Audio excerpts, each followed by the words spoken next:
అక్కడ గుంటలు ఉన్నాయి కదా, అక్కడైతే ఇరుక్కుపోయారంట. మనమైతే వెళ్ళి ఉపరుతాన్ని కాపాడిపోతున్నాం, అంతే పుల్ చేస్తాం బయటికి. ఇప్పుడైతే మనం వెళ్తున్నాం. ఈ లోపల అయితే లైక్ చేయండి, షేర్ చేయండి, సబ్స్క్రైబ్ చేయండి. పోనీ లైక్ అయినా చేయండి, నాకు పర్లే. ఇప్పుడైతే వెళ్తున్నాం అక్కడికే.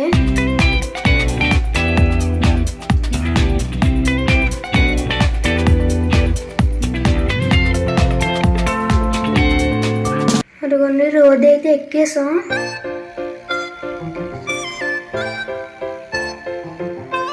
వచ్చేసాం అక్కడి కాడికి. ఇప్పుడు తీసేస్తాం ఏమనుకున్న పని. ఓకే, చైన్ అయితే యాక్టివేట్ అయితే చెయ్యాలి. ఇప్పుడు యాక్టివేట్ అయితే అయిపోయింది. ఇప్పుడైతే బైక్ అయితే లాగేస్తున్నాం.